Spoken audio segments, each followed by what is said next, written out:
Todos sean muy bienvenidos a la cuarta versión del Congreso Mundial sobre Infancia y Adolescencia y a la Gira con la Infancia 2022.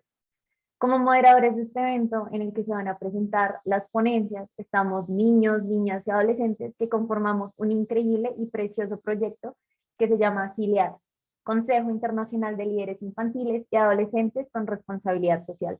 Los moderadores que estaremos presentes el día de hoy seremos mi compañera Gabriela, mi compañero Diego y quien les habla, Sofía Witt.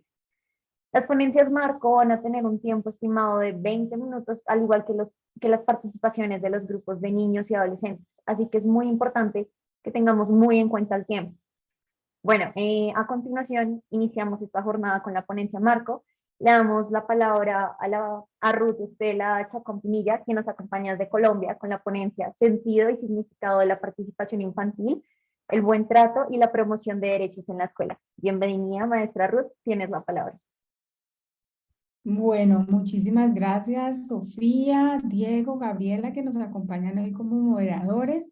Gracias a toda la organización de la Gira con la Infancia, del cuarto Congreso de Infancia y Adolescencia. Y bueno, es un gusto estar aquí compartiendo con ustedes y sobre todo escuchando las voces de nuestros niños y nuestros adolescentes. Muchísimas gracias por la invitación. Y bueno, en esta vez compartiré con ustedes algunas ideas acerca del buen trato, la participación y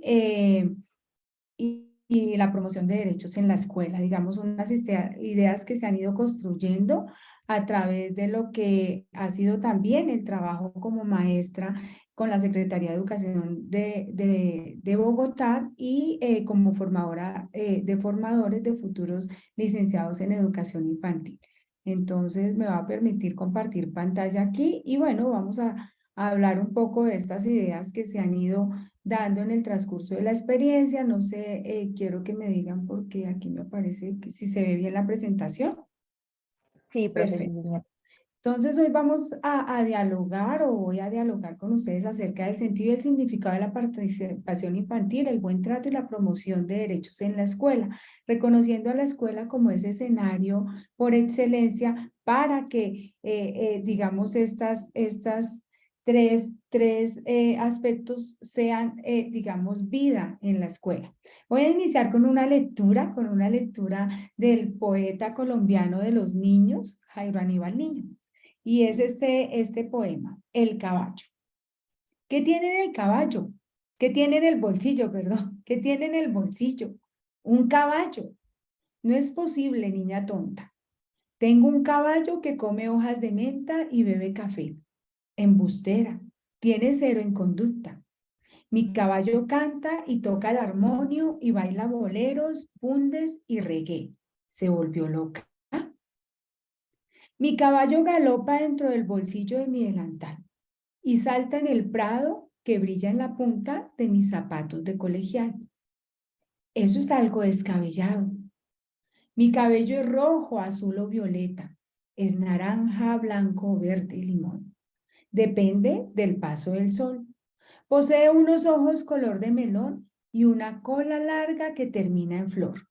Tiene cero en dibujo.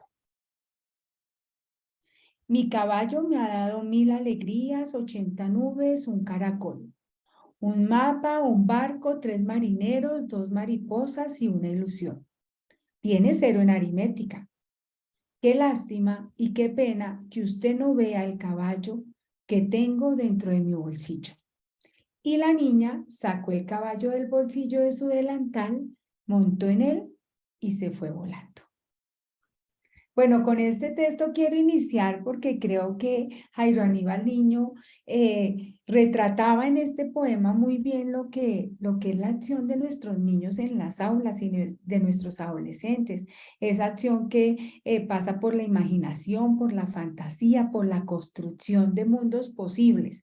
Y es desde el escenario de la promoción de derechos, del buen trato y de la participación que damos posibilidad a estos mundos posibles que seguramente allá la voz de esa maestra evaluando solo veía eso que quería ella tener tangible, pero no esas ilusiones y esas fantasías que tienen nuestros niños y nuestros niños en las aulas. Entonces, con esto quiero decirles, bueno, que el sentido de la promoción de derechos del buen trato y la participación, voy a hablar de dos cosas, una que implica el sentido y otra que tiene que ver con el significado. Cuando me refiero al sentido, me estoy refiriendo a la posibilidad de crear una idea acerca de transformar nuestras formas de pensar, de actuar y de sentir, para no solamente pensarnos desde lo individual, sino pensar en el colectivo. Es decir, cuando yo veo el sentido de la promoción de derechos, del buen trato y la participación, me estoy remitiendo a esas formas que tienen que ir cambiando y que voy concibiendo que cambian en la medida que yo soy con otros, es decir, en el colectivo.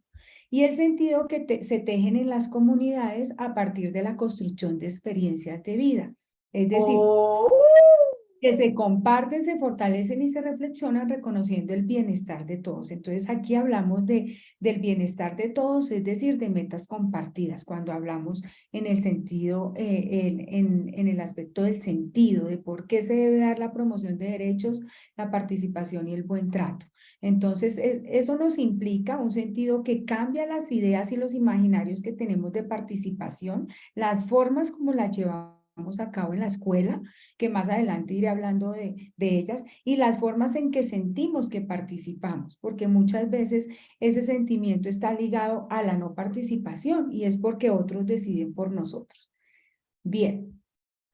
En el sentido de la promoción de derechos, bueno, yo creo que aquí tenemos que empezar a reflexionar en la escuela a qué está ligado realmente esa construcción de la promoción de derechos. Y resulta que esa promoción de derechos debe estar ligada a la construcción de escenarios reales y visibles, creería yo. Bueno, algunos son visibles, pero no son tan reales, ¿sí? Ahorita les voy a explicar, por ejemplo, cuando los sentidos se dan a través de órganos que están instituidos, pero solamente se busca que sea una visibilidad, pero no sea una realidad. Es decir, lo que sucede con los gobiernos escolares, ¿no? Nuestros niños participan en algo que se hace muy visible, pero que en la realidad muy probablemente no se llega a la acción, que es el significado que posibiliten la vivencia de cada niño o niña y adolescente como sujetos de derecho, dando lugar a su participación. Es decir,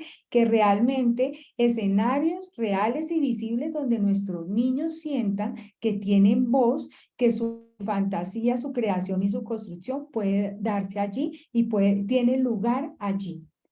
Esa visibilidad y esa realidad implica otorgar el reconocimiento y la mirada como sujetos de derecho y activos a nuestros niños en los variados campos que tienen los espacios escolares y en los que están nuestros niños. Entonces está la escuela, la familia, la comunidad.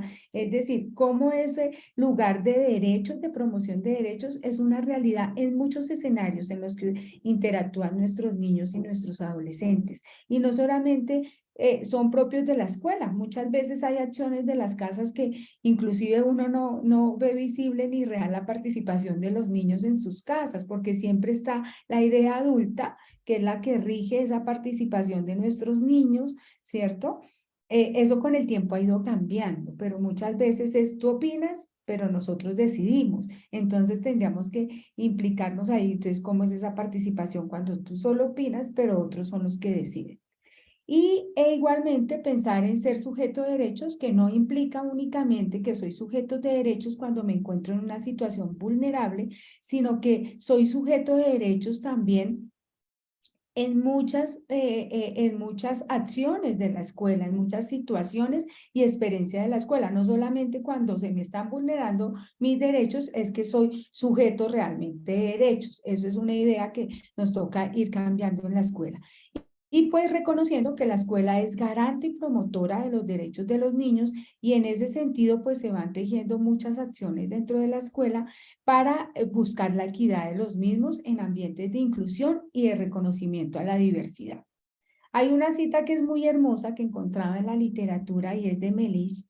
Él dice, se dice, es desde el otro rostro de los niños y las niñas que las infancias son múltiples.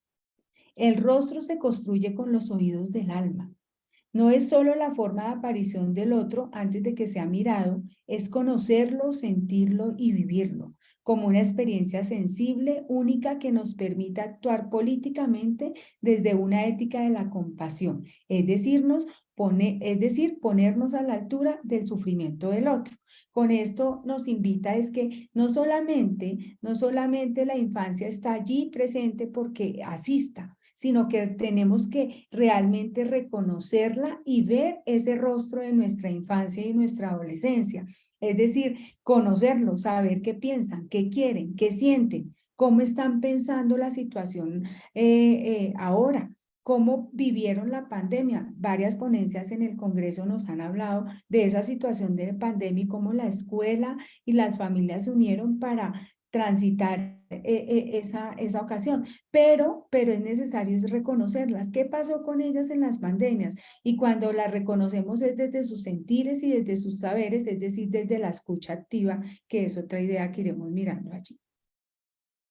En ese sentido de la promoción de derechos en la escuela es necesario o se precisa una escucha activa, les estaba diciendo, que les permita valorarse como ciudadanos poseedores de derechos, que forman su identidad en medio de la convivencia con el otro, es decir, en la participación como sujetos sociales, en esa participación en la que se legitiman. Escuchaba el conversatorio terminando el seminario anterior y les preguntaban a los niños, o una pregunta es, ¿y a qué instancias has ido? O cómo consultarle al consejo, o cómo cómo buscar esa participación. Y entonces los niños decían, no, pues nos toca buscar las maneras de.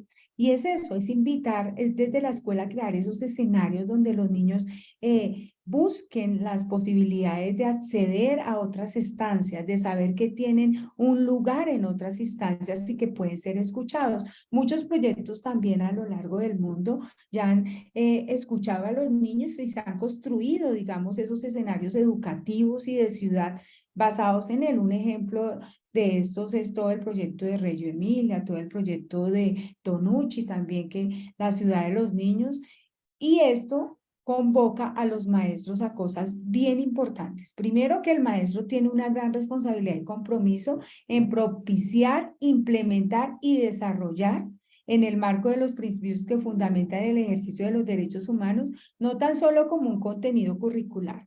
Es decir, el maestro está llamado no solamente a planear, sino a implementar y llevar a cabo acciones que no solamente están ligadas a los contenidos académicos de los estudiantes, sino también se vuelven parte de la vida escolar. Es decir, el ejercicio de los derechos humanos, del buen trato y la participación son parte de la misma vida escolar que trascienden al ámbito familiar.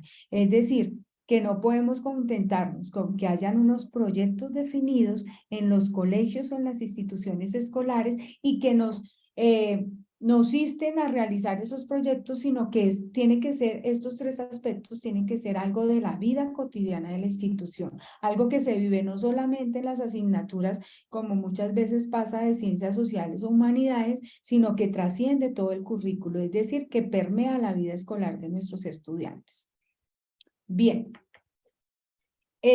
Todas estas ideas llevan consigo varias cosas. Una que es, bueno, aquí cito dos que para mí son muy importantes, y es crear un ejercicio de ciudadanía, un ejercicio de ciudadanía que realmente le permita a nuestros niños reconocerse en los espacios, y se reconocen en sus espacios porque su voz cuenta, sus ideas, que las ideas cotidianas que ellos viven cuentan en sus escuelas y sus familias, que digamos que son los ámbitos más cercanos, ¿no? Porque hay otros ámbitos, pero serían sus ámbitos más cercanos.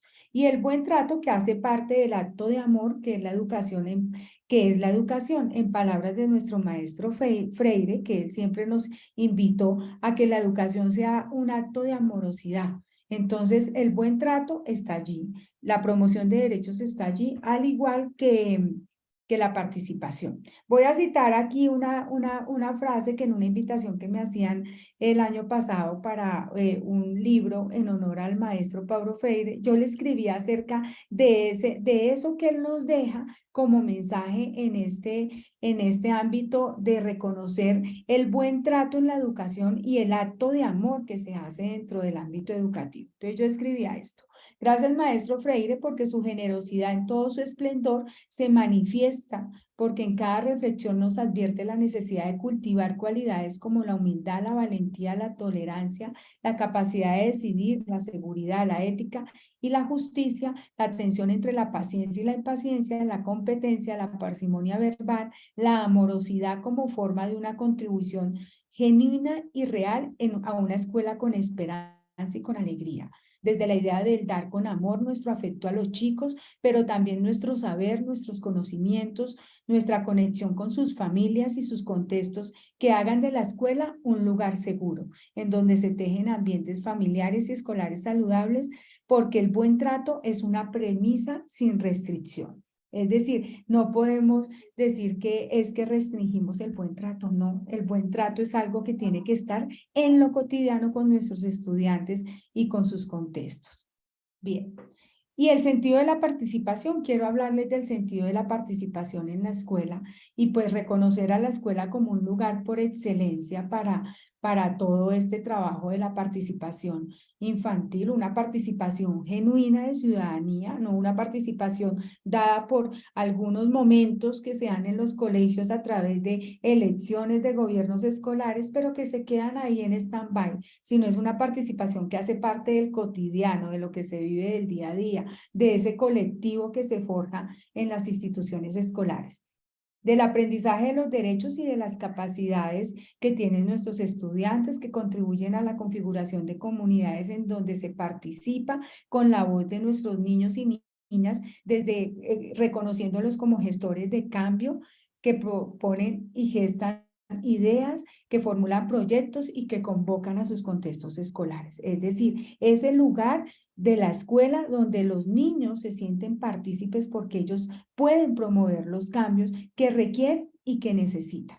En ese sentido, Hart, desde sus investigaciones, dice, participar es el proceso de compartir decisiones que afectan a la vida propia y a la vida de la comunidad en que se vive. Es el medio por el cual se construye una democracia y es un criterio fundamental por el cual han de juzgar las democracias. La participación es el derecho fundamental de la ciudadanía. Es decir, que todos esos escenarios que tejemos en las aulas son los escenarios que son propicios para formar ciudadanos. Y en ese formar ciudadanos también se incluye formar ciudadanos en una cultura de paz. Voy a pasar entonces aquí al Qué pena te significado. interrumpo, profe, te quedan 5 minutos. Ok, alcanzo aquí. El significado tiene que ver con la acción y cuando hablo de las acciones aquí en el sentido, yo hablaba de esas acciones reales que se llevan a la cotidianidad del aula. Entonces, teniendo en cuenta que se ocupa la vida escolar en actividades concretas, en experiencias, en intervenciones y en puestas en escena que den lugar a formar la escuela de otra manera, a pensarla de otra manera, a sentirla de otra manera, y es construirlo desde la cotidianidad. El significado de la protección de derechos, pues primero para la escuela se deriva en escuchar a nuestros niños, en sentir su voz y su acción, ¿cierto? Y a partir de ella consolidar proyectos para que los estudiantes conozcan sus derechos de alguna manera y en ese microeterno que van tejiendo allí, ellos también los vivan, no un derecho que está allí en el papel, que está consignado en las carteleras, sino es algo que se vive en la comunidad. Los centros educativos, si bien tienen la responsabilidad de formar en el reconocimiento de los deberes, es muy importante que vayamos haciendo el tránsito a formar también en los derechos que permitan realmente a nuestros niños ejercer una ciudadanía desde la práctica cotidiana. Es decir, que no esté vinculado solamente a que yo como niño tengo un deber, sino que también tengo un derecho y cómo lo ejerzo. La base de las acciones tendrá como fundamento también el buen trato y la participación, una participación que se convierte en un ejercicio de autonomía, de búsqueda constante y que está en la convivencia, en el currículo y en todo el gestionamiento de las instituciones. El buen trato que se define en las relaciones con el otro y en las interacciones que se tejen, en un sentimiento mutuo de dos cosas que son importantes, reconocimiento, valoración y agregaría una última que es la reciprocidad. Bien, y la participación, la escuela es un escenario genuino de participación y un escenario ideal. Es necesario que nos despojemos en la escuela de la necesidad de control de nosotros los adultos. Creo que eso es importantísimo. Yo he vivido una experiencia de participación con los estudiantes de latido yinaísta y con alguno, con conciliar, y pienso que ellos nos enseñan y nos marcan rutas de aprendizaje muy genuinas y auténticas que nosotros debemos escuchar. Digamos que los estudiantes se comprometan dentro de ellas, que podamos delegar en ellos y que ellos sean los que nos orienten a nosotros. Esas rutas de acción me parecen importantes. Y la participación, que requiere de espacios propicios en donde las niñas y las niñas reconozcan la intencionalidad de su participación, para que esto genere realmente, se gesten como sabedores y agentes de su propia participación. Dejo estas láminas de Mafalda, que a veces nos encontramos en el cotidiano escolar. Yo opinaría que mejor no tocar el tema, mejor no hablo, que esas voces no se escuchen más en la escuela. Y bueno, ya que amarnos los unos a los otros no resulta, ¿por qué no probamos amarlos los unos a los otros? Ahí les dejo esa inquietud. Muchísimas gracias. Tengo aquí un video que quisiera compartir. Bueno, esto ya no.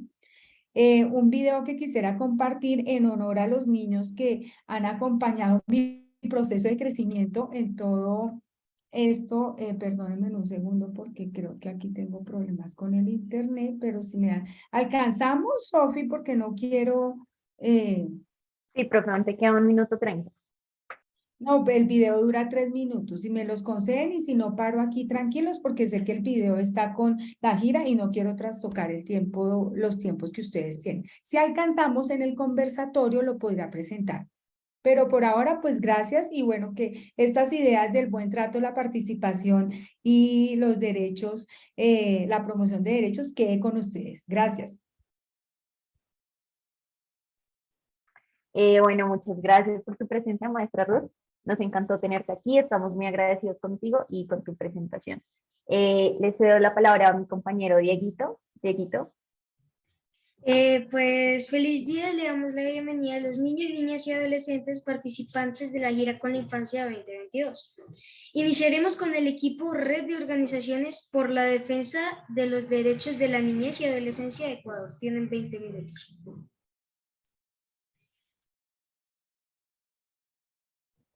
Muy buenas tardes. No sé si tal vez me puedan ayudar también con mi compañero Paul, por favor.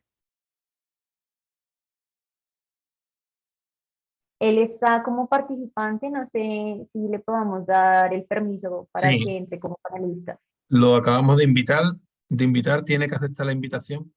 Paul, ¿acepta la invitación? Ya.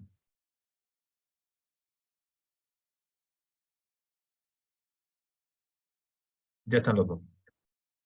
Listo. Muchísimas gracias. Muy buenas, bueno, aquí en Ecuador, muy buenas tardes. Mucho gusto, mi nombre es Andrea. Y Yo soy Paul, mucho gusto.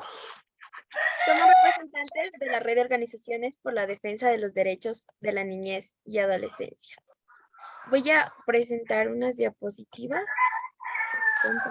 Por favor.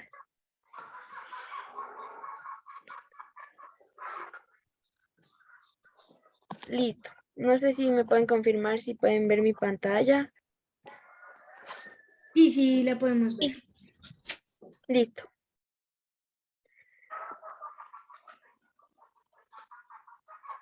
Bueno. Como dijimos, somos parte de la Red de Organizaciones por la Defensa de los Derechos de la Niñez y Adolescencia en el Ecuador. Ustedes se preguntarán, ¿qué es RODNA? Bueno, RODNA somos un colectivo a nivel nacional que conforman varias organizaciones no gubernamentales y sus representantes de niñez y adolescencia. Nosotros somos una red que estamos lideradas por niñas, niños y adolescentes en el Ecuador para fomentar el liderazgo, vocería, empoderamiento dentro de la niñez y adolescencia de nuestro país. Lo que quiero hablar es que los dos hemos tenido una experiencia de ser candidatos del Consejo Estudiantil, que ser parte del Consejo Estudiantil es dar una primera iniciativa, poner en práctica nuestras habilidades como líderes y lideresas de nuestras respectivas unidades educativas en 2 regiones diferentes, del Ecuador, la costa ecuatoriana de la provincia de Esmeraldas, Cantón Quinindé, y la costa B y la sierra ecuatoriana, provincia Pichincha, Cantón Cayambe. Identificamos las diferentes maneras de elección del máximo órgano colegial de representación y participación estudiantil.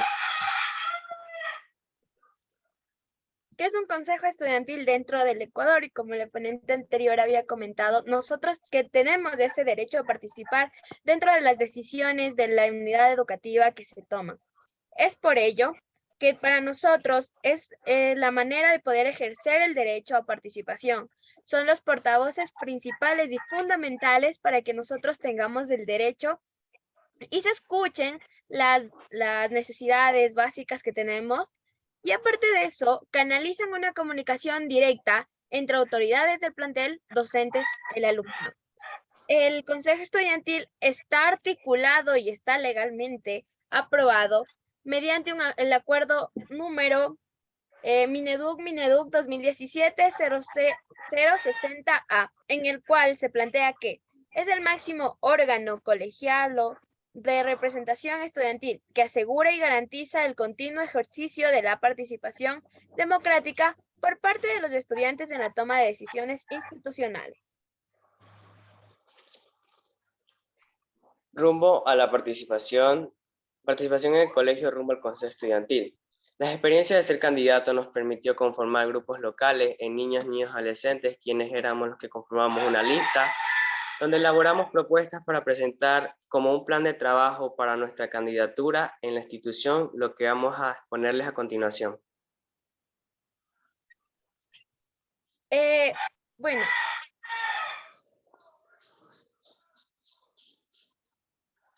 Bueno, yo soy de la costa ecuatoriana, la provincia de Esmeraldas, Cantón Quinindé.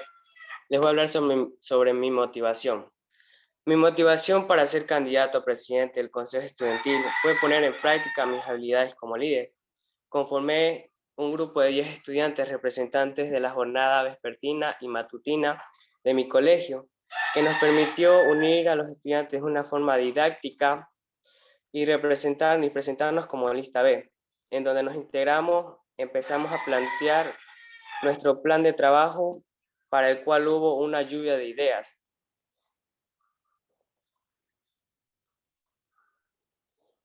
Una lluvia de ideas en donde planteamos nuestras propuestas. Como primer propuesta era ser vigilante de los alimentos que nos ofrecen.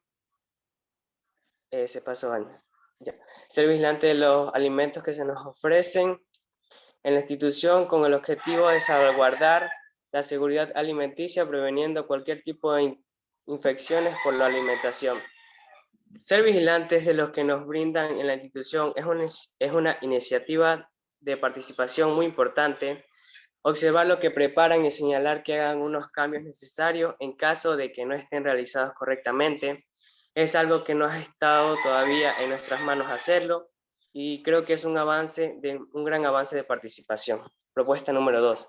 Implementación de espacios seguros. Es por ello realizar seminarios de prevención de violencia, drogas, salud mental, conjuntamente con el DECE, que es el Departamento de Consejería Estudiantil, que nos ayudará que se puedan enfrentar las problemáticas que actualmente la sociedad está viviendo con los índices tanto de violencia, consumo de drogas en adolescentes, son alarmantes dentro del Ecuador y así fundamentar el derecho a tener una información de buena calidad y gratuita. Prevenir la violación de los derechos de los niños y adolescentes es una tarea fundamental.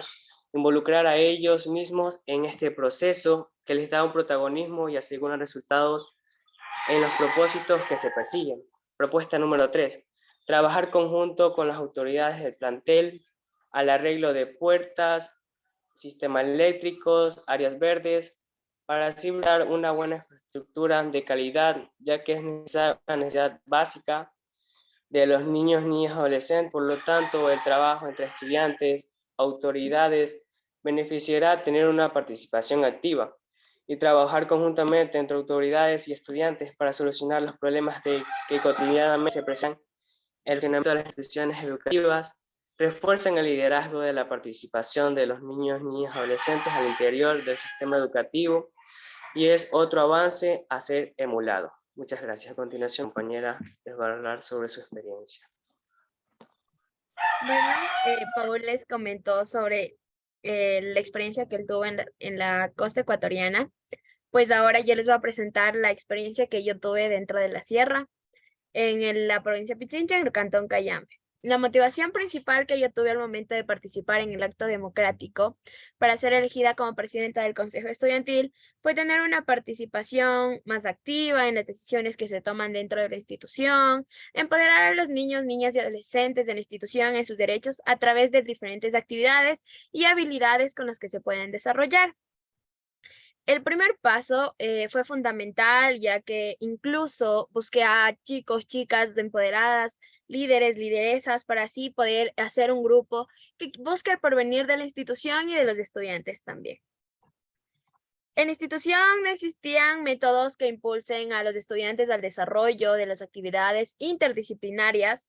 Es por ello que presentamos un plan de trabajo en donde tenía propuestas en las que iban a incentivar al alumnado a tomar el liderazgo de sí mismo, potenciar las habilidades de los estudiantes mediante concursos, mediante actividades, mediante participaciones, en las cuales conjuntamente con las autoridades se podían desarrollar y se podían ejercer este derecho también. Algo que teníamos muy en cuenta era el diálogo, porque con el diálogo se puede llegar a consensos, se puede llegar a actividades con las cuales podemos llegar a unas propuestas que se van a cumplir. Una de ellas era también era promover que los estudiantes tengan acceso a información digna, de calidad y clara, porque como sabemos, el estar en una escuela es para aprender, pero no solamente aprender matemáticas, física, etcétera, sino que también aprender materias las cuales nos vamos a desarrollar fuera, como la educación sexual integral, cosas que nos van a servir personalmente y también van a poder ayudar al desarrollo de la sociedad. Una de las principales propuestas que nosotros teníamos era hablar. Como dije, el diálogo intergeneracional. El diálogo, nosotros lo pusimos como punto principal porque era con los presidentes de cursos. ¿Por qué con los presidentes de cursos? Porque ellos eran los portavoces de cada una de las personas que estamos dentro de la institución. El cero tabú, el objetivo era concientizar sobre la AIDS, educación sexual integral, de manera didáctica, con videos, con juegos, de manera interactiva, buscando los mejores mecanismos de aprendizaje. El cine informativo. Como sabemos, dentro de nuestra sociedad tenemos diferentes problemáticas, las cuales cada día van haciéndose más fuertes. Es por ello que pensábamos hacer un cine a modo de un foro donde se les presentaría un video y después de este video se podría hacer como retroalimentación, aprendizaje, etc. El buzón morado. Era poner buzones o stands específicos donde se podía llegar con una carta para así poder crear un espacio seguro. ¿Por qué un espacio seguro?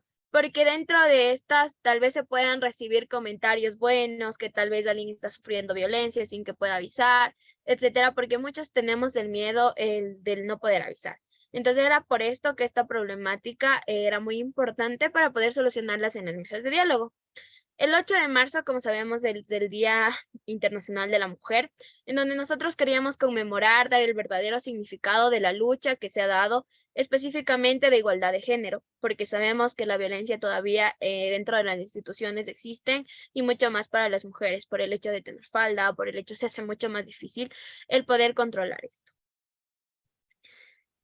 Bueno, para finalizar un poquito, nosotros queríamos presentarles este plan de trabajo que entre los dos, tanto en la sierra como en la costa, nos habíamos dado cuenta y congeniamos también porque las problemáticas que vivimos son una sola. Las problemáticas que nosotros queremos enfrentar todavía existen. La manera en que nosotros realizamos esto fue para realizar las propuestas y el plan de trabajo. Tanto Paul como yo les explicamos que buscamos a más chicos empoderados de sus derechos, empoderados de que quieren seguir adelante, impulsando e incluso ser más partícipes socialmente en las instituciones. Es por ello que hicimos un grupo focal. Del grupo focal analizamos todas estas propuestas de cómo podíamos sentirnos más seguros, cómo podíamos realizar actividades más sociales, para así poder salir afuera y seguir preguntando a más personas, e incluso ir poniendo el plan de trabajo, y por eso nosotros les hemos presentado las diferentes propuestas. Que nosotros esto quisiéramos que exista, tal vez los resultados de este plan de trabajo puede dar frutos en el presente y en el futuro. Es por ello que agradecemos que poder estar aquí dentro de este panel y haberles explicado cómo nosotros queremos que existan las diferentes problemáticas y se siga controlando con las propuestas y la participación activa de los estudiantes, porque los principales en poder organizar todo, los principales en participar en las mesas de diálogo, en las actividades realizadas, van a ser los estudiantes y adolescentes que estamos dentro de la institución. Es por ello que agradecemos y también damos gracias, espero estemos bien con el tiempo, y nosotros hemos presentado este trabajo porque lo hemos hecho conjuntamente con el equipo de Rodna. Hemos también hecho encuestas, análisis entre todos para poder presentarles esto. Y muchísimas gracias por su atención. Espero les haya gustado y principalmente les hayamos aportado dentro del programa.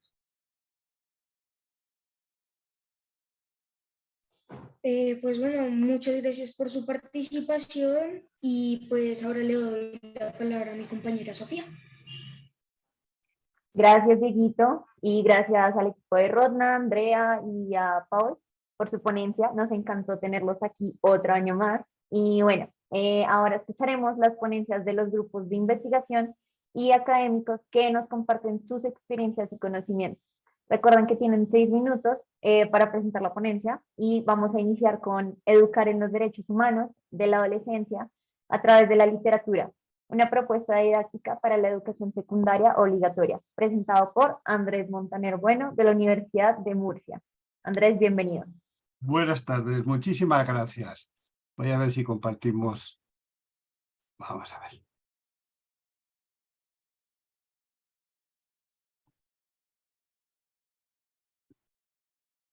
Bueno, espero que lo veáis perfectamente. Soy Andrés Montaner, profesor de la Universidad de Murcia en España. En esta comunicación vamos a charlar un poquito sobre los derechos que tenéis todos y todas por el hecho de ser adolescentes o niños, con independencia de dónde viváis, cuál sea vuestro sexo, etnia o cualquier otra circunstancia personal o social. Estos derechos se recogen en la llamada Convención sobre los Derechos de los Niños, aprobada por las Naciones Unidas en 1989. Empecemos la sesión de forma rápida. El 20 de noviembre, la Asamblea de Naciones Unidas aprobó la Convención de los Derechos de los Niños, donde se exponían los derechos de todos los niños del mundo y la obligación de los estados que la habían firmado a protegerlos de forma activa. Esta convención, como veréis, consta de 54 artículos que se pueden agrupar en los siguientes apartados. Artículos donde se concretan los principios en los que se basa la declaración. Artículos que garantizan lo que se denomina derechos políticos, que son, entre otros, los derechos al nombre, a la nacionalidad, libertad de expresión, de participación, etc.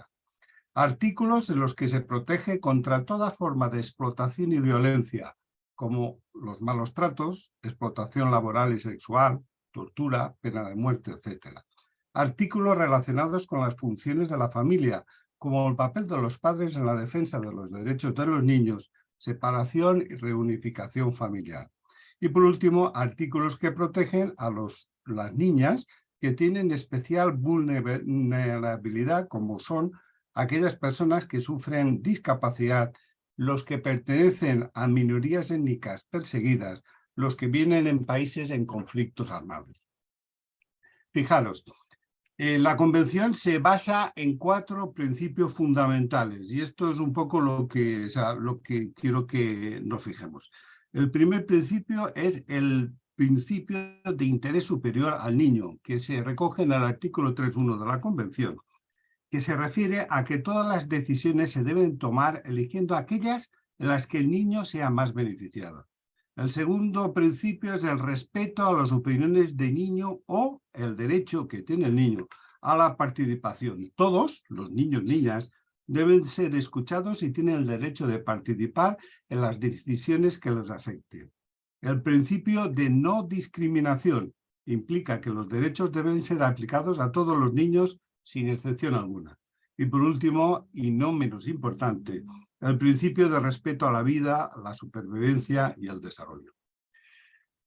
Veremos que para que se hagan realidad estos derechos y los niños y las niñas puedan actuar como sujetos activos de los mismos, es necesario, y eso es lo que nosotros planteamos, que estos derechos sean conocidos por vosotros y que sepáis cómo ejercerlos.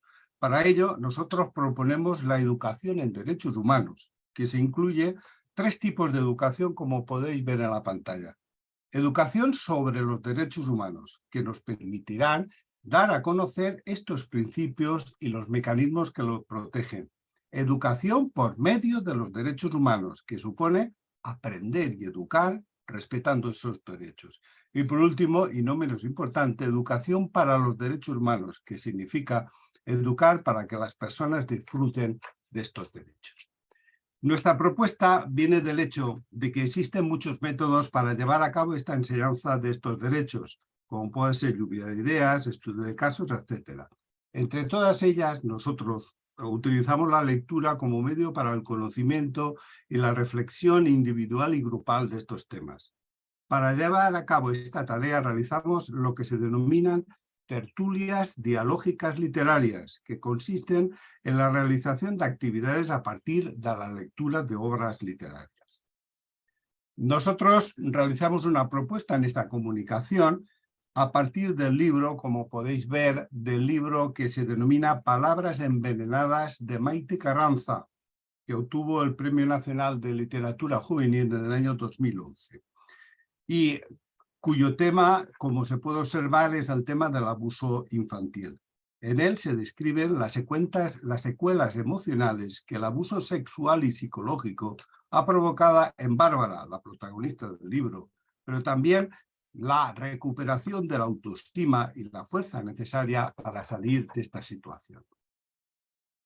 El abuso infantil, tal como podéis ver, tiene unas consecuencias a corto plazo en niños y adolescentes muy graves. Estas secuencias son miedo generalizado, hostilidad y agresividad, culpa y vergüenza, depresión, ansiedad, baja autoestima, sentimientos de estigmatización, rechazo del propio cuerpo, desconfianza y rencor hacia los adultos.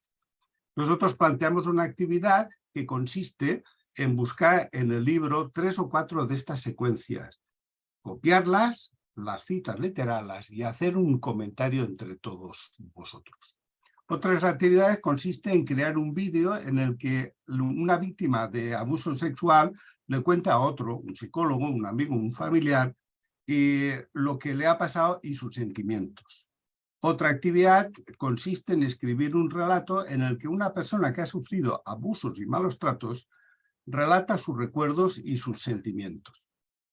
También proponemos una actividad a partir de una entrevista, que ahí tenéis el enlace, en el que Nerea Barjola, autora del libro Microfísica sexista del poder, le realizan una entrevista sobre los abusos sexuales y sobre la relación entre la víctima y la policía y el resto de la sociedad.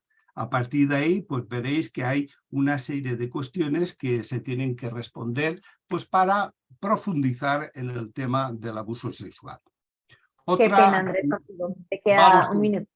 Vamos terminando enseguida. Otra actividad consiste, como veréis, en elaborar un pequeño cómic de 2 o 3 páginas sobre el abuso sexual. Podéis consultar, os he puesto un vídeo que se llama Escuela de Detectives de YouTube, donde se relaciona y donde se explica cómo realizar ese pequeño cómic. Como veréis, os he puesto un pequeño cómic en el que una pareja de jóvenes, el muchacho quiere siempre pues, controlar a la pareja y poco a poco se va convirtiendo como un verdadero animal.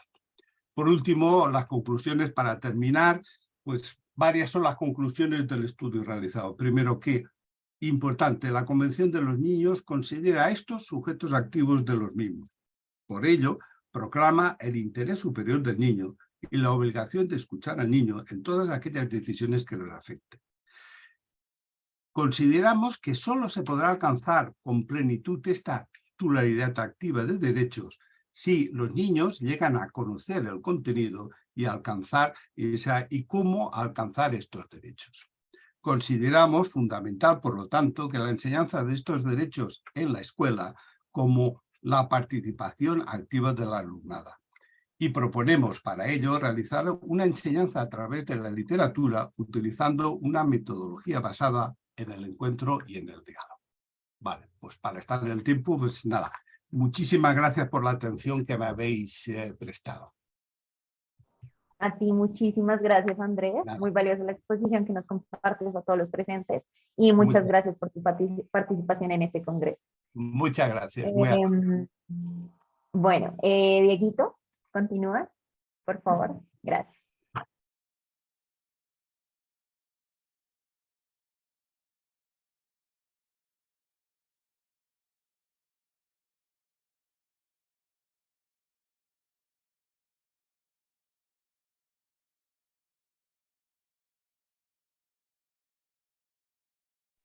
Creo que Dieguito no está.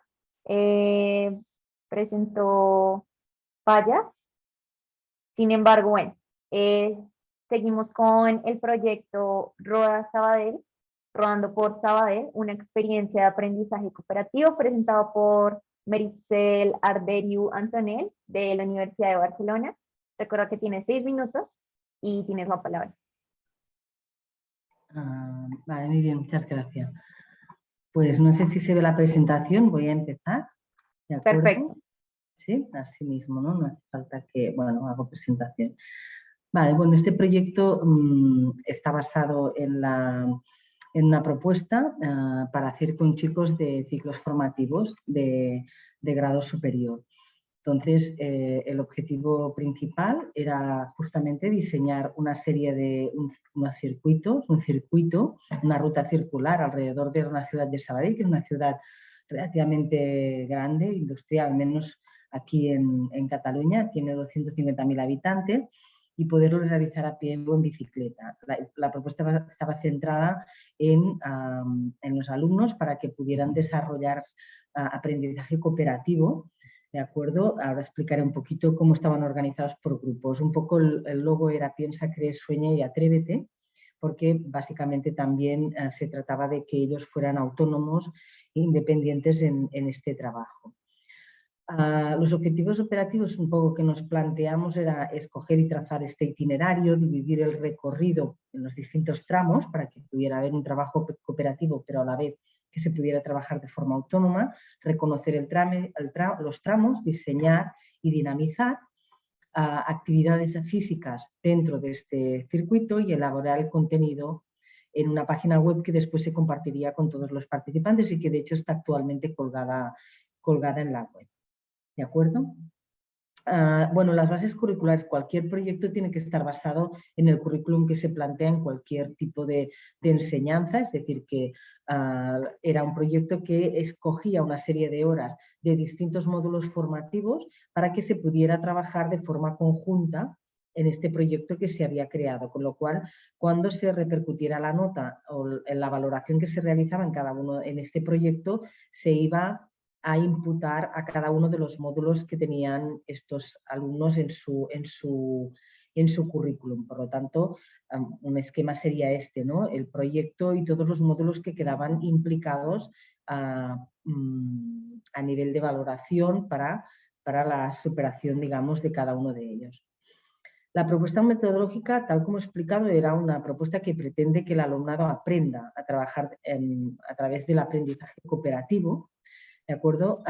Tiene que crear esta propuesta y la idea es proponer unos grupos, unos equipos que se reparten una serie de tramos que tienen que realizar y además unos grupos de expertos, que estos grupos de expertos lo que hacen es ser expertos justamente en alguno de los ámbitos de trabajo, por ejemplo, pues en ponerse de acuerdo en la web, en ponerse de acuerdo en cómo se realizarían los tramos, es decir, cada uno tenía una serie de funciones designadas, y además se trabajaba con el equipo, con lo cual pues aprendían a trabajar también con grupos muy distintos y aportando ellos como expertos, y a la vez pues que ellos eran profesores y a la vez quien dinamizaban una actividad, y a la vez ellos eran quienes recibían un aprendizaje en este sentido. La temporización, pues bueno, dentro de un curso escolar está claro pues que esto se acaecía desde septiembre hasta mayo, que prácticamente se acaba el curso en ciclos formativos, y se trataba pues de temporizar una serie de actividades para que ellos pudieran organizar su agenda. Organizar los equipos, recorrer el itinerario, organizar los grupos de expertos, analizar por grupos de expertos los elementos que caracterizaban cada uno de los tramos, por ejemplo, la naturaleza, las actividades que se podían realizar, etcétera. Elaborar y realizar por equipos propuestas para cada tramo y enlazar las propuestas de cada equipo en una página website que reunía el conjunto del itinerario, con lo cual había un proyecto común de todos los equipos que hemos visto anteriormente, que era completar toda la ruta para que estuviera toda indexada a través de actividades, de croquis, de mapas, para que la gente pues, pudiera realizarla posteriormente. Los recursos del proyecto, pues claramente para utilizar, pues cada alumno tenía una bicicleta, se tenía que traer su bicicleta, y entonces se utilizaron desde Wikiloc, mapas, GPS y toda una serie de recursos digitales, ¿no? Como eran Google Fotos, el Google Form, el Site, el Classroom, el Google Earn, el Calendar, una serie de recursos que servían para poder trabajar conjuntamente con este grupo y que de hecho en algunos momentos pues aprendieron a trabajar. Finalmente, los resultados del proyecto pues, se plasmaron en un espacio web donde está toda la ruta, que es esta que tengo aquí, que se llama Roda Sabadell y que tiene todos los tramos especificados, y un vídeo que se rodó conjuntamente con la televisión local y que se proyectó en esta televisión y que actualmente también está colgada en alguno de los canales del YouTube. ¿Vale?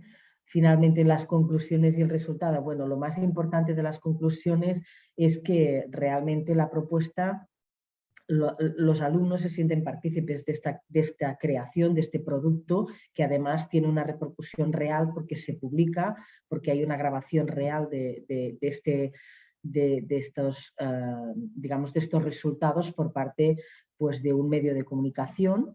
Y porque esto, pues aparte de las dificultades que hay durante el trabajo, que no todo es tan bonito, por decirlo así, porque trabajar en grupo siempre es complicado, pero al final pues los une y les hace sentir partícipes de una creación. Bueno, creo que más o menos son los 6 minutos, ¿no? Vale. Bueno, Maritza, muchísimas gracias, muy valiosa la experiencia que nos compartes y muchísimas gracias por tu participación. Continuamos con mi compañerita Gabriela. Gabriela, ¿tienes la palabra? Gracias. Ok, continuamos con Proyecto SOM Empresa. Somos una empresa, una experiencia de aprendizaje competencial. Presentado por Merit Sets. Sí, muy bien, muy bien. Alderiu Antonelli. ¿Tienes Vale. la palabra? Perfecto, pues voy a ver si encuentro la otra presentación, perdona, un segundo, y ya está aquí, ya la tengo. Vale, pues voy a presentar la propuesta del Somos Empresa, que es, bueno, somos empresa, ¿de acuerdo? Vale, perdona, ya está, ya la tenemos aquí. Vale, somos empresa, ¿lo veis en el proyectado? Perdón, ¿sí? Vale, somos empresa es un proyecto... No se ve, ¿no? Ahora. No. Ahora. Vale, Somos Empresa es un proyecto que lo que pretende justamente algunos de los aspectos que habéis comentado anteriormente, que es empoderar a los alumnos y a las alumnas para que sean capaces de generar un proyecto propio empresarial dentro de lo que es el ámbito de las actividades físicas y deportivas, ¿vale? Bueno, este proyecto de aprendizaje se trataba de diseñar una serie de situaciones en las cuales ellos tenían que crear su propia empresa. Esto están en segundo del ciclo formativo. Tienen que crear una empresa de servicios del sector del ocio, del tiempo libre infantil y juvenil y del sector turístico deportivo. Esta propuesta se tiene que orientar hacia actividades bueno, que potencien el medio natural y las actividades saludables dentro de lo que es el marco de la actividad física. Aquí nos planteamos también una serie de objetivos, en este caso analizar los principios del aprendizaje competencial, analizar las bases curriculares del proyecto, organizar y distribuir el proyecto y aplicar el proyecto a lo largo del curso escolar en su fase experimental. En estos momentos está implantado. Bueno, ¿cuáles eran las bases curriculares de este módulo? Bueno, en este proyecto lo que hacíamos nosotros, ¿de acuerdo? En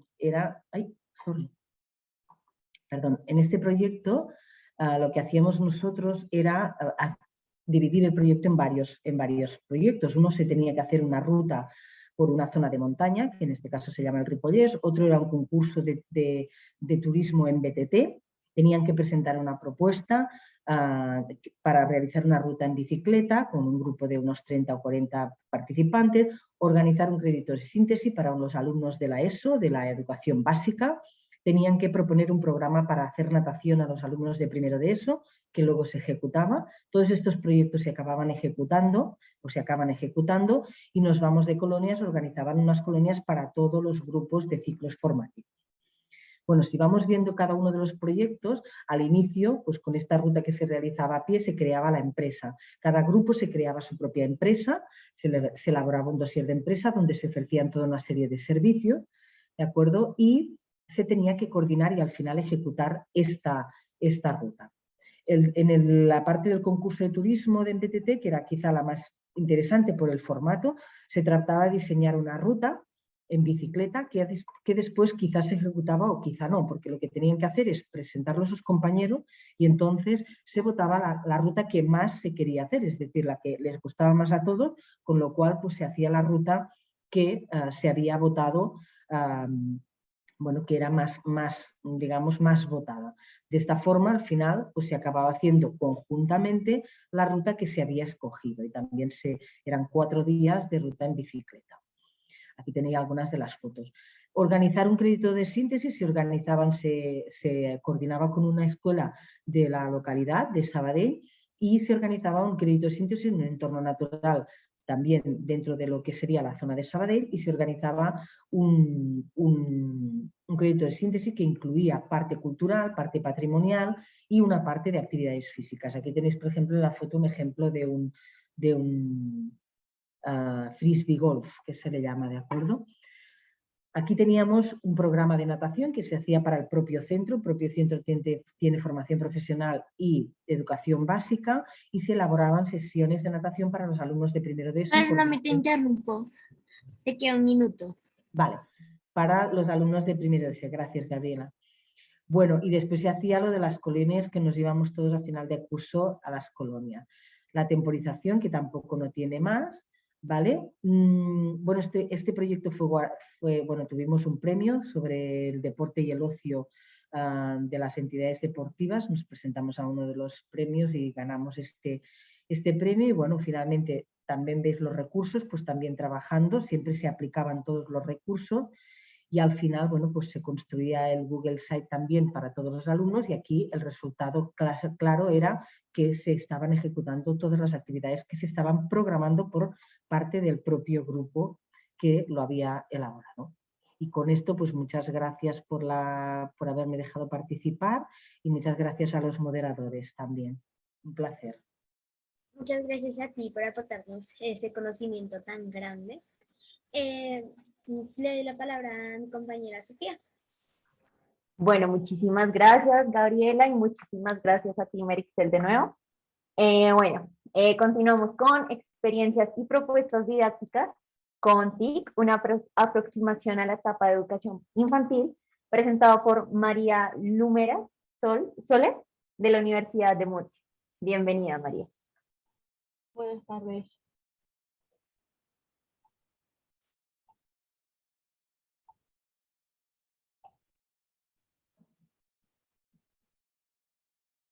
No puedo compartir todavía pantalla porque estaba compartiendo. ¿Yo estoy compartiendo? Sí, Merichel. A Ahí. ver si puedes. Pues es que se me ha como colapsado esto. Ya está, esto empieza. Ya está. Perdón. Gracias. Tanto botón, disculpa. No te preocupes, gracias.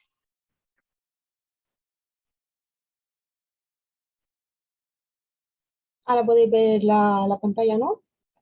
Perfecto, sí se ve perfecto.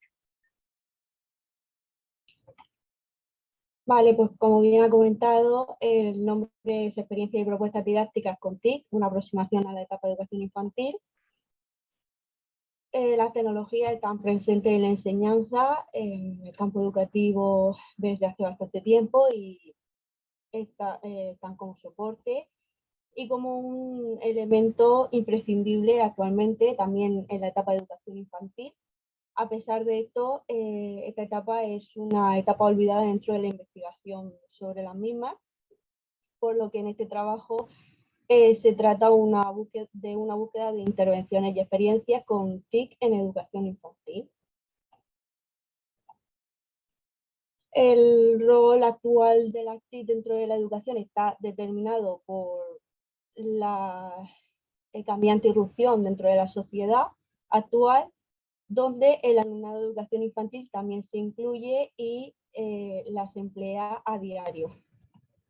Estos cambios los podemos ver también en la legislación, como es el Real Decreto 95/2022, que trata las enseñanzas mínimas de educación infantil, en el que también se inscribe un acercamiento a las tecnologías desde las más tempranas edades y se ha incluido una serie de competencias como la matemática, la de tecnología, de ciencia, tecnología e ingeniería, perdón, y la competencia digital. Además, en el área de comunicación y representación de la realidad también se inscribe el desarrollo de la alfabetización digital. Estas diferencias se pueden encontrar frente al anterior, que es el Real Decreto 1630/2006. En este trabajo nos hemos querido centrar en 6 experiencias, en robótica, realidad aumentada, la pizarra digital y en entornos virtuales. Y comenzando por la robótica, encontramos la experiencia de García Belloso, que, como he comentado, se basa en robótica y programación y sigue el diseño universal para el aprendizaje. Esta experiencia está conformada por unas 14 actividades a partir de los conocimientos previos que ya posee el alumnado y su temporalización es en 5 semanas. Va de unas tareas introductorias hacia un empleo más aplicado y más elaborado de un robot didáctico y utiliza tanto recursos tradicionales como recursos tecnológicos. También dentro de la robótica encontramos la de Piñero, que se encuentra con una figura externa al aula que servirá para recoger la información de todo el proceso y también con la participación de los tutores de educación infantil sobre el avance de la lectoescritura del alumnado. Lo interesante de esta experiencia es que son 2 aulas, una utiliza robótica y la otra emplea materiales digitales. El alumnado que utiliza la robótica realizará una maqueta de Lego por grupos. Y por último, dentro de la robótica se encuentra la de García Fuentes y Cebrián, que emplean la metodología de aprendizaje basado por retos también para aprender el ciclo del agua. Se realiza en 6 fases y también parte de los conocimientos del alumnado previo, y tiene como objetivo la adquisición de algunos conocimientos sobre robótica y programación. Y al final el resultado contempla la construcción de un robot. Ahora en realidad aumentada encontramos la experiencia de Moreno, que enseña los seres vivos por medio de la realidad aumentada y se utiliza la implicación de estudiantes de grado de educación infantil, que será quienes propongan las actividades al alumnado. Además, se realiza desde un proceso de investigación primero para luego ponerlo en práctica con tecnología. Utilizan los códigos QR, las aplicaciones de realidad aumentada. Cambiamos ahora a la pizarra digital. En esta experiencia de Mosquete se emplea la pizarra digital por medio de un panel interactivo formulado por el propio docente en la asamblea, y en la misma se trabajan todos los contenidos de las áreas curriculares por medio tanto de recursos digitales como no digitales. Y ya pasamos a los entornos virtuales y aplicaciones. Curto expone en su experiencia una serie de actividades para el conocimiento de la lógico-matemática por medio de puzzles para la visualización de un videocuento, y también se emplean recursos digitales y no digitales. La ventaja de esta experiencia es que muestra, aparte, el trabajo a distancia y el acceso por parte de todo el alumnado a los contenidos. Y finalmente encontramos a Mayor también, en este caso utiliza aplicaciones y se basa en la experiencia aprendiendo a cuidarnos. Trabaja también con la colaboración digital de alumnado de infantil y universitario, y emplea también el aprendizaje servicio en 4 sesiones. Se imparte en diversidad de contenidos y también diversidad de actividades, y también surge a partir de los conocimientos previos que ya tiene el propio alumnado. Disculpa, María, te queda un minuto. Ya estoy terminando. Y como hemos podido ver en las experiencias, es que las de robótica sí que aportan una verdadera iniciación y alfabetización y desarrollo de la competencia digital, mientras que algunas de las otras solo utilizan estos recursos como soporte. En los motores de búsqueda se encuentran bastantes recursos innovadores de robótica, realidad aumentada, realidad virtual, y también el uso de iPad y tablet, pero siguen siendo muy escasos las investigaciones que hay, y se nota la necesidad de seguir investigando acerca de esta temática. Y por último, muchas gracias por su atención. A ti, María, muchísimas gracias por tu presencia, por tu exposición y más aún por hacernos partícipes esta presentación, la cual fue muy interesante para todos nosotros. Gabriela, continúa, por favor. Claro. Finalizamos con promoción de la convivencia comunitaria en la infancia a través de la metodología del aprendizaje-servicio. Presentado por Javier Ferrer Aracil, de la Universidad de Alicante. Hola, muy buenas, muchas gracias. Voy a compartir pantalla. ¿Se ve bien? Sí, sí se ve. Genial. Bueno, yo quisiera compartir una experiencia desarrollada en un barrio de Elche, en Alicante, en España, pero que está enmarcada en un proyecto más amplio, que es el proyecto de Intervención Comunitaria Intercultural, que se ha desarrollado durante 10 años en 39 territorios del Estado español, pero yo me voy a centrar en experiencias de aprendizaje-servicio desarrolladas en el barrio de Carrús, en Elche. Muy brevemente, para que se conozca un poco cómo es este barrio. El barrio tiene aproximadamente unos 70 años, es un barrio que crece en paralelo a la llegada de población inmigrante, primero población inmigrante nacional que va a trabajar a la industria del calzado, y después población internacional que en los últimos 30 años lo que hace es multiculturalizar el barrio. Es un barrio que crece con carencia de servicios, y los servicios se van consiguiendo, los colegios, los centros de salud, las instalaciones deportivas, con el esfuerzo de los vecinos. Cuando el proyecto se pone en marcha, en el barrio se da una circunstancia a nivel de las relaciones de vecindad en la que los vecinos de toda la vida, las vecinas de toda la vida, miraban con recelo los cambios que estaban ocurriendo en el barrio y que en buena parte eran protagonizados por personas que vivían de las más variadas partes del mundo.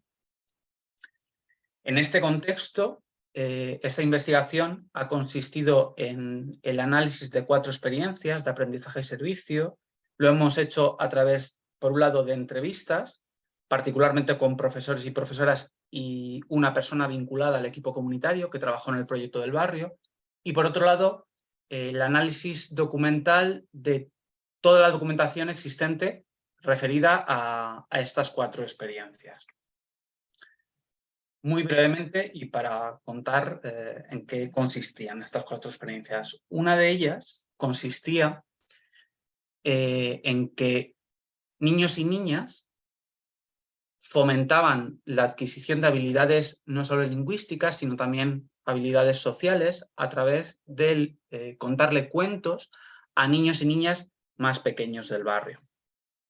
Otra de ellas consistía en el poner en marcha una campaña de cuidado de los animales, trabajada desde diferentes materias en el colegio, y suponía no solo que los niños y niñas sensibilizaban a sus vecinos y vecinas, gente del barrio, sino también hacían un trabajo de sensibilización expresamente dirigido a los comercios locales del barrio. Estamos hablando de un barrio que tiene en torno a 30.000 personas.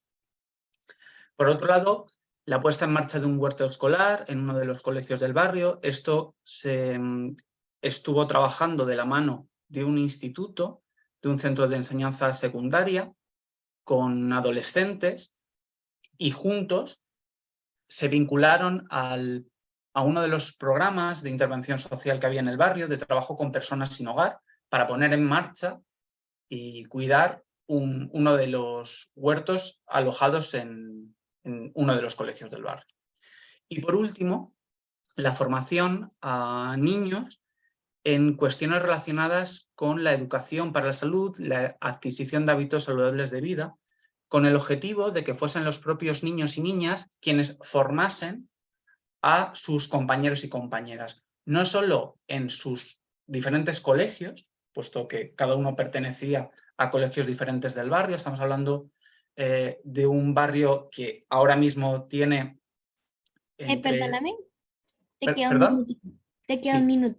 Sí, entre centros de primaria y secundaria de 12 centros, les enseñaban las habilidades que había adquirido en esa formación. Participan 183 niños entre 6 y 12 años. Conclusiones extraídas. Los proyectos de aprendizaje y servicio, desde el punto de vista del profesorado y de la documentación recogida, que también incorporaba la mirada de los niños y niñas, han permitido trabajar no solo las cuestiones pedagógicas propiamente dichas de la adquisición de los contenidos en el colegio, sino también favorecer la convivencia ciudadana en el barrio, no solo, y se cita expresamente, fomentando el trabajo con las familias, ¿no? Se refuerza a una de las asociaciones familiares que estaba muy inactiva, sino también a través de las relaciones colaborativas entre las diferentes entidades del barrio, ayuntamientos, centros de secundaria, centros de salud, etc. Muchas gracias. Termino con una frase de Eduardo Galeano que yo creo que recoge bien lo que suponían estos proyectos, lo que han supuesto para el barrio. Mucha gente pequeña en lugares pequeños, haciendo cosas pequeñas, pueden cambiar el mundo. Muchas gracias. Muchas gracias a ti por aportarnos esos conocimientos y esas enseñanzas. Bueno, ahora pasamos a un espacio de compartir de preguntas y respuestas. Le damos la palabra a Antonio Jiménez, presidente del CIPI. Completo CIPI. Muchas gracias. Gabriela, bueno, si se puede dejar de compartir pantalla. Creo que el último ha sido Javier, ¿verdad, Javier? A ver si es posible.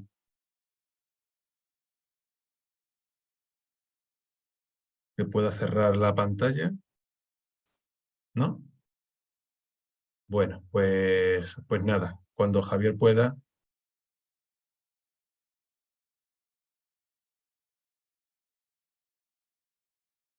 Javier, Es que lo estoy intentando, pero es que está vale, bloqueado.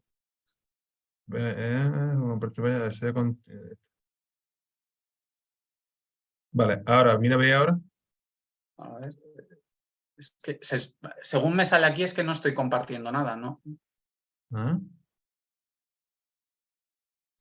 No, sí, y estás compartiendo. Sí, pues a ver. ¿Ahora puede ser? No. Ya está, ahora ya te lo he desactivado yo. Vale. Vale, Bueno, gracias. pues cuestiones técnicas.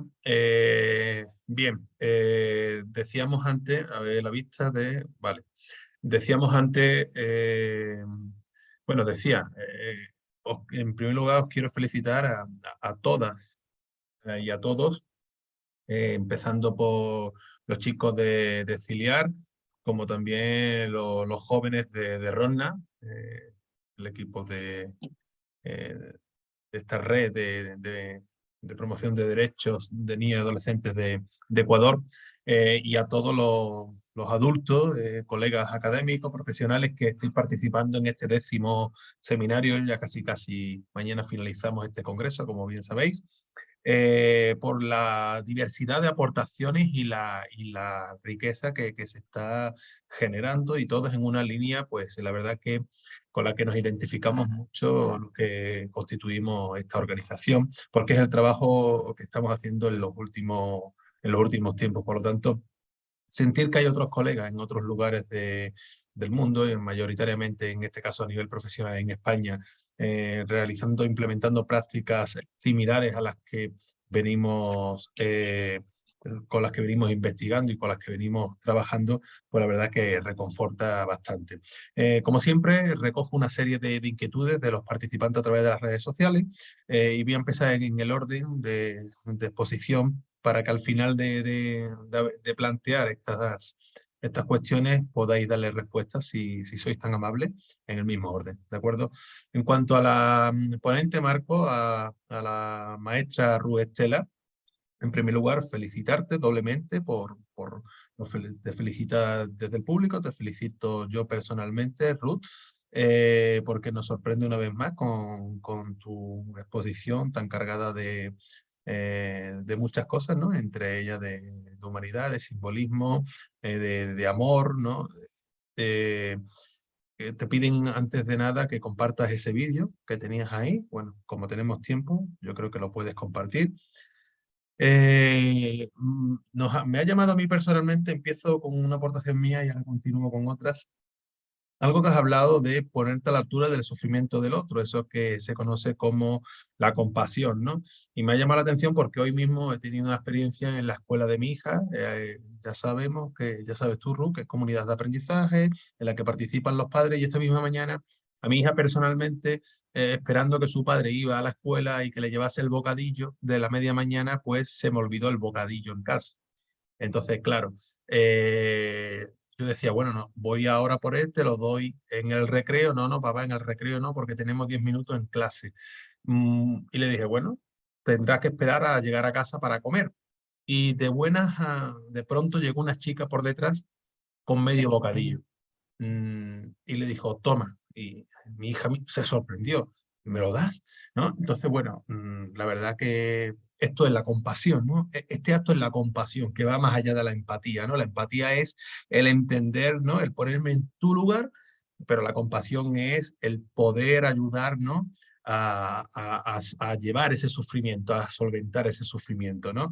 Entonces, bueno, qué necesaria con estas prácticas. Fíjate que esto es algo que ha sucedido en un contexto natural, ¿no?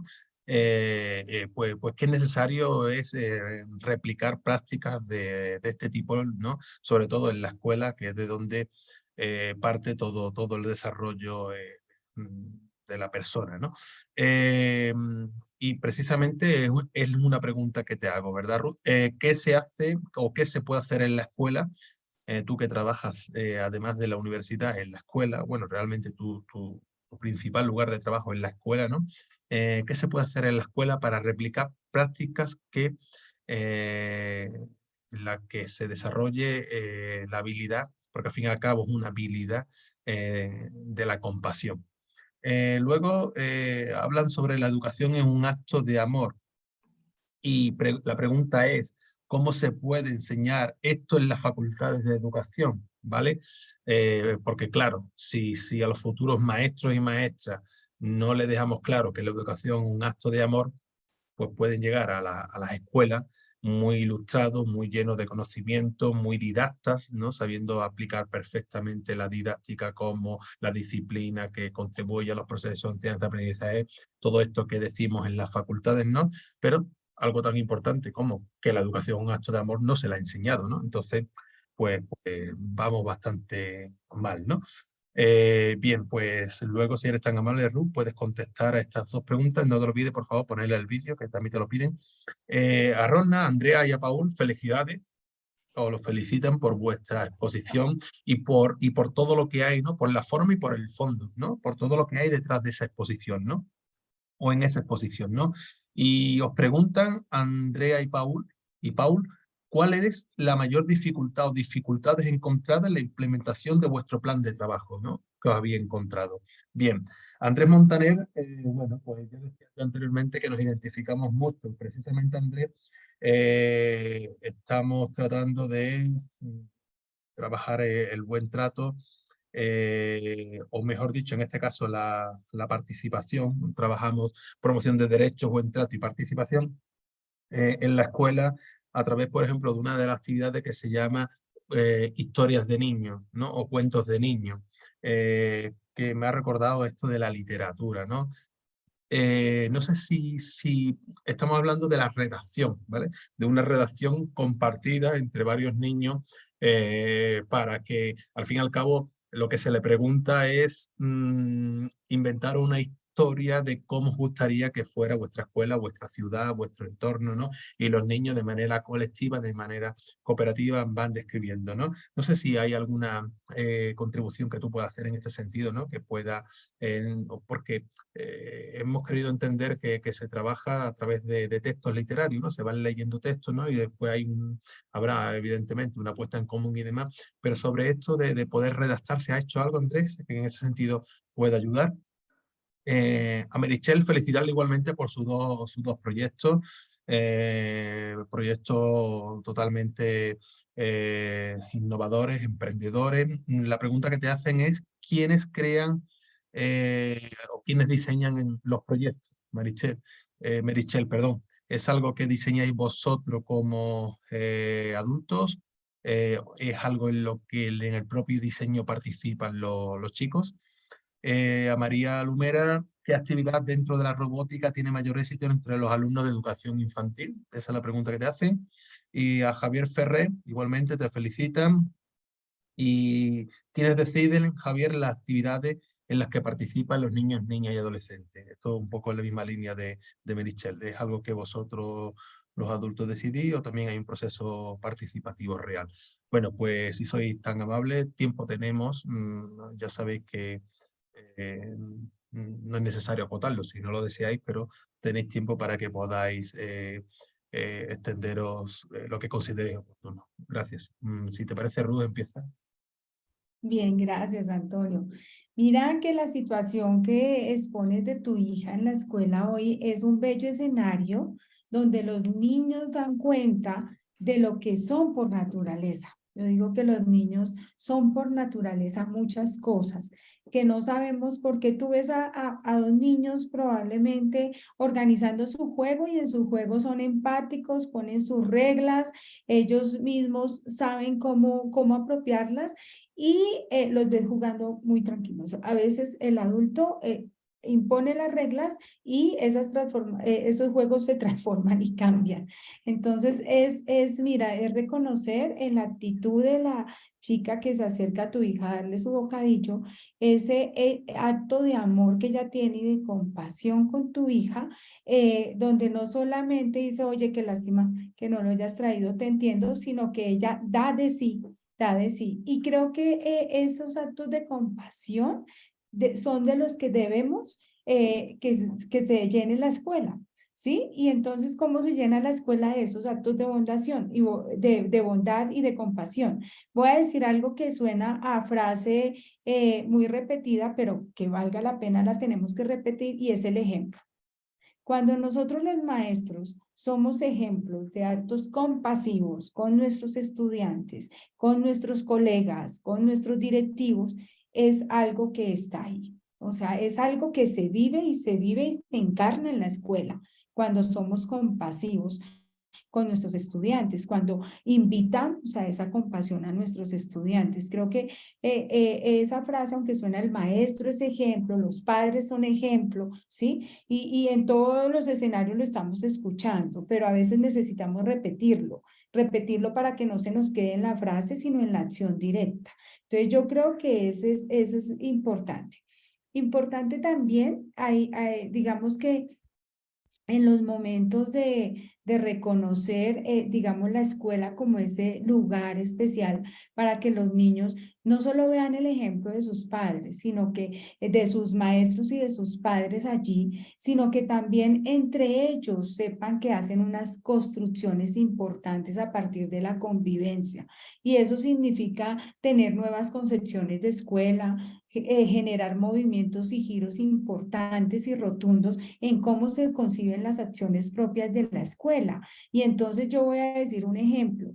A veces no somos compasivos en lo cotidiano de la escuela, en las tareas, en las evaluaciones. No somos compasivos, o sea, nada más en los actos cotidianos propios de la escuela no manifestamos compasión, porque muchas veces nuestro estudiante llega tarde y el llamado de atención es otra vez tarde. Hay un video que rota por las redes hace un tiempo, y es ese maestro que no escucha al estudiante cuando llega tarde, y es un chico que llega tarde todos los días, y entonces él lo regaña en una escuela donde inclusive está la regla en la mano para llamar la atención porque llega tarde ese chico todos los días.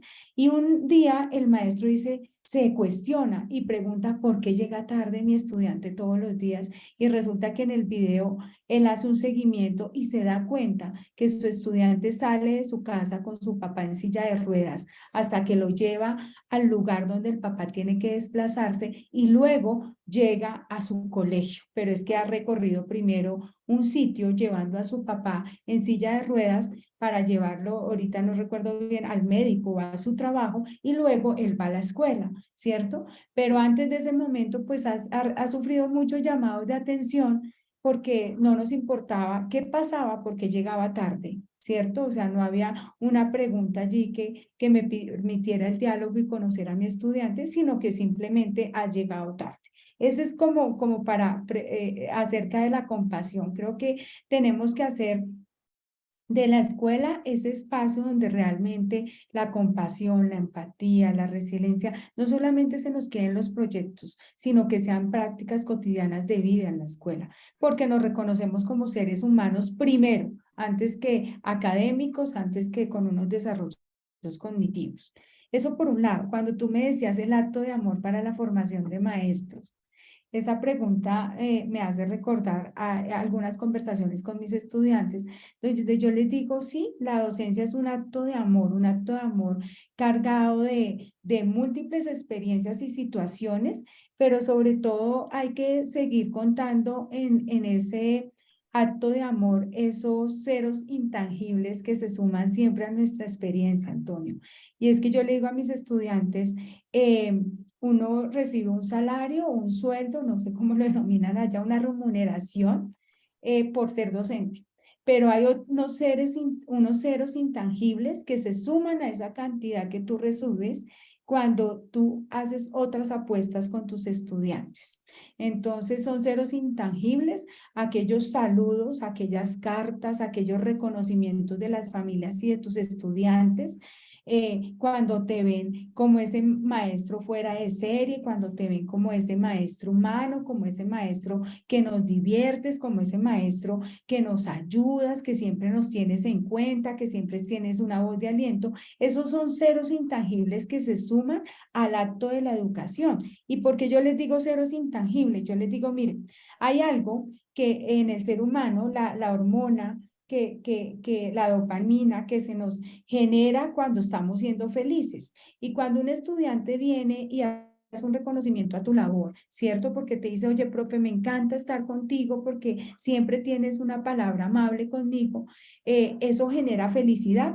Y entonces esa felicidad nos hace estar saludables, nos hace estar felices con lo que hacemos, nos hace amar lo que hacemos. Entonces yo les digo, miren, esos ceros se van sumando a la remuneración. Sí, esos ceros te hacen estar saludable porque te sientes feliz y cuando estás feliz tu cuerpo está de otra manera, tu mente actúa de otra manera y tus relaciones están en otra vía. Entonces, creo que hay que tratar de reconocer esos ceros intangibles en la profesión de nosotros como maestros para poder así capturarlos y saber que vale la pena esta labor y esta misión de ser docentes. También te quería decir que un maestro, hace poco lo decía en una charla, yo les decía que con maestros ya con bastante experiencia, les decía que cuando los maestros permitimos que nuestros estudiantes nos reconozcan como seres humanos, hemos ganado todo.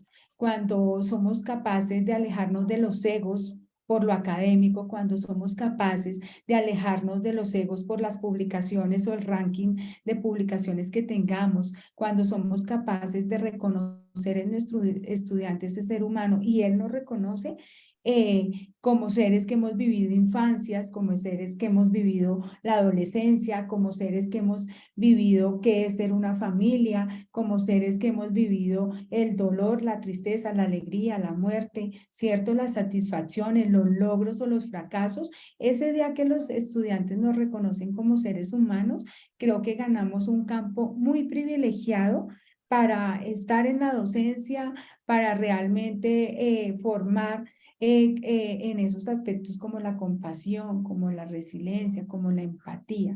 Y lo digo porque estuve en un proceso con maestros que estaban en un diplomado, que estábamos aquí en la universidad acerca del género y la educación. Y entonces cada uno descubría su subjetividad como maestro y como maestra en ese ámbito del género. Entonces, ¿cómo me represento como maestra mujer ante mis estudiantes o como maestro hombre o como maestro binario, ¿cierto? Ante mis estudiantes y cómo voy, digamos, transitando en ese recorrido de mi subjetividad con mis estudiantes. Y ahí descubríamos que los maestros se permiten verse como seres humanos ante sus estudiantes y eso hace que nuestros estudiantes tengan una mirada muy distinta hacia nosotros como maestros. Creo que eso sería lo que podría aportar. Y bueno, si no hay algo que me quieras decir, paso a proyectar el video. Adelante. Bien, yo quiero decirles que quiero, en honor a mis estudiantes de Latido Ginaísta, proyectar este video en este espacio que sé que tengo valioso, porque creo que eso consolida un poco las ideas que traté de manifestar en mi presentación acerca del buen trato, los derechos humanos y la participación. Con Latido Ginaísta hemos generado unos procesos valiosísimos, pero fuera de valiosos, en los que yo como maestra me reconozco con un aprendizaje con mis estudiantes de la mano. Ustedes van a ver un video, por ejemplo, que es todo diseñado por ellos, no solo en la forma, porque pues en la forma acudimos a los editores, pero sí en el contenido. Cuando decimos cómo vamos cómo se presentan en la gira con la infancia, ellos cada día dan unas ideas y hacen alarde de todas sus capacidades y talentos. Entonces, en honor a ellos quiero presentar. Ya voy aquí a buscarlo. Por aquí está. Por favor, me confirman si se ve bien.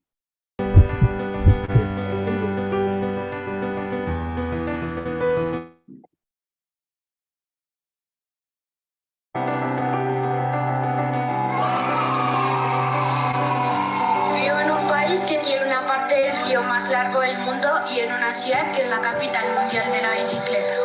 Vivo en un país que tiene dos de los mayores festivales del mundo, la Feria de Cali y el Festival de Flores y de Silleteras, y en una ciudad que cuenta con más de 5.000 parques. Vivo en un país que exporta uno de los mejores cafés del mundo y en una ciudad que tiene el menor nivel de analfabetismo de su país.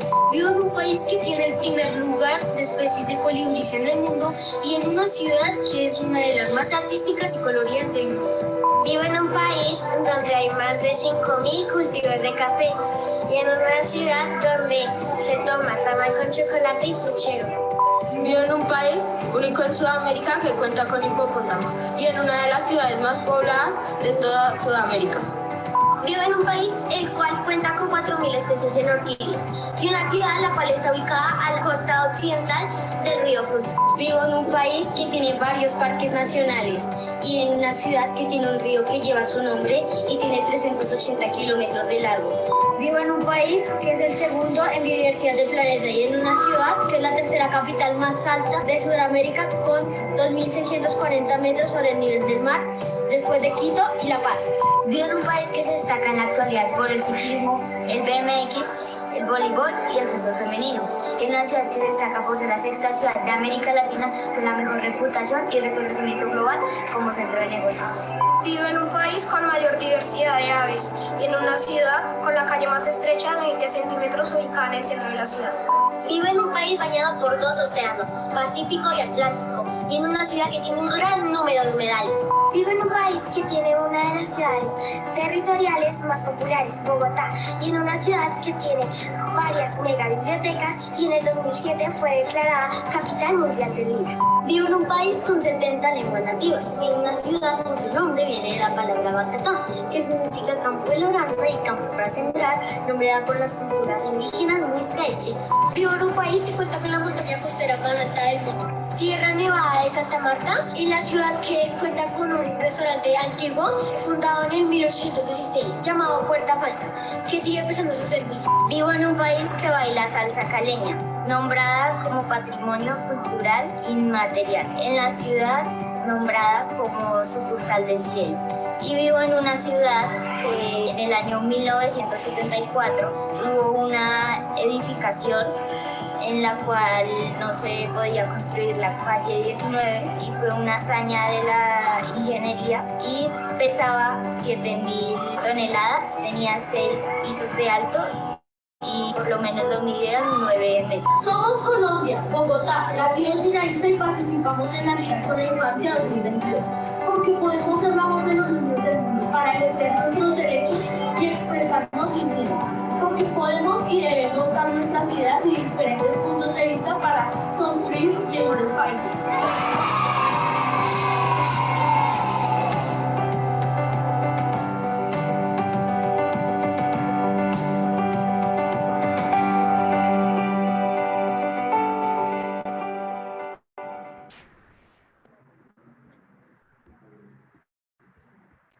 Bueno, pues un honor estar en este espacio, compartir este video. Creo que siempre que lo veo sonreiré y me sentiré feliz por estos chicos que le hacen estas apuestas a participar. Por ejemplo, el grupo de Ronda que nos presentó hoy, cada grupo, digamos, con una particularidad, cada grupo con una impronta por construir mejores naciones. Creo que la invitación es a seguirlos escuchando a ellos, a seguir escuchando sus voces, sus esperanzas, sus expectativas, pero sobre todo sus sueños. Gracias.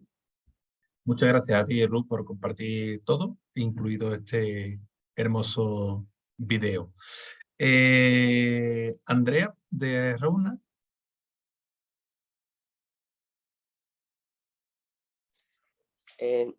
Muy buenos días con todos. ¿Podrían darle el paso a mi compañera Andrea, que tuvo que salir por una emergencia y ya está de nuevo integrándose, pero no puede estar en el panel? Está de espectadora. Sí, ya la hemos invitado. Gracias, ¿cuáles?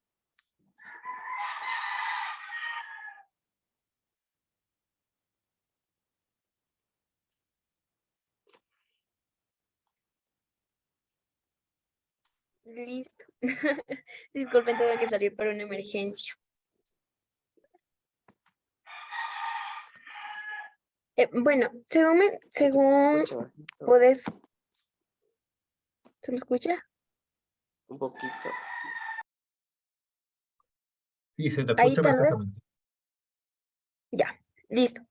Bueno, al respecto de la pregunta que nos habían comentado, la verdad es que tenemos, como les explicamos, somos de dos provincias o dos regiones diferentes. Es por ello que nosotros tenemos diferentes dificultades. En mi caso, en nuestro plan de trabajo, como pude explicarles y pude exponerles, hay una propuesta que se llama Cero Tabú, que es romper los estereotipos y romper todo tipo de tabú que existe en lo que es educación sexual integral. Es por ello que para nosotros esa propuesta en específico se ha hecho difícil el poder proponerla. ¿Por qué? Porque dentro de nuestra sociedad todavía existe el miedo de qué es una educación sexual integral, de qué puede componer la educación sexual integral. Entonces, para nosotros realmente ha sido una del plan de trabajo que dentro de la unidad educativa, el poderle plantear y el poderle ejercer no ha sido nada fácil. Sin embargo, también aquí viene el apoyo de las autoridades de la institución. Obviamente nosotros tenemos antes una previa de que nos aceptan, nos revisan toda la documentación que presentamos. Sin embargo, sí hay pequeñas cosas inconvenientes que a nosotros nos afectan, como el hecho de que a veces nos cierran las puertas o nos dicen no pueden hacer esto, no, o tal vez no nos dan el visto bueno para que los chicos puedan participar dentro de estas actividades. Sin embargo, como nosotros como líderes, lideresas de la institución, hemos estado presionando para que todas las propuestas y todo el plan de trabajo se pueda ejercer dentro de la institución. Porque es muy importante recordar que, como dije, el plan de trabajo es un derecho que nosotros tenemos. Estamos brindándoles el derecho que ellos tengan a la participación activa, a la toma de decisiones dentro de la institución y ser los portavoces principales de cada uno de ellos. Creo que es la mayor dificultad. En caso de Paul, también nos va a exponer qué dificultad ha tenido específicamente en su zona. Bueno, una de las dificultades, como acabo de mencionar mi compañera Andrea, es que también los tiempos a veces no nos brindan tanto espacio. Entonces, esa fue una de las dificultades. Por ejemplo, el momento de impartir las charlas de prevención de violencia, de drogas, de salud mental, es también una de las dificultades porque a veces la institución tenía como tales eventos y no nos daban los espacios. Entonces, esa fue una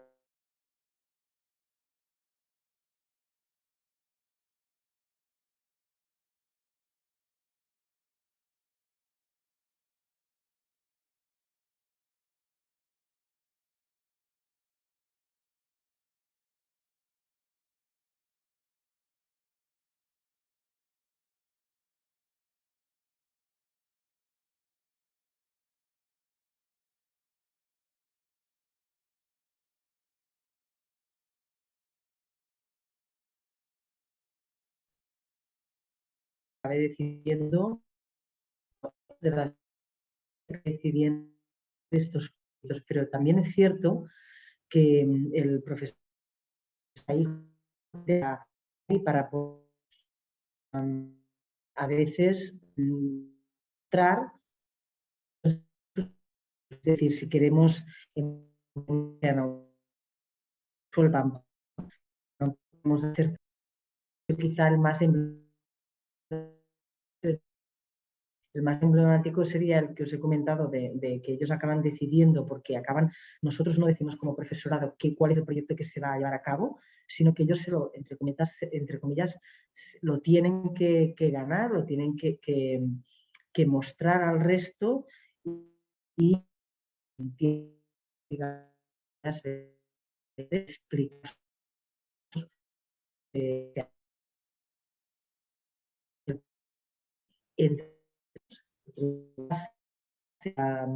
otro grupo de nada que ver.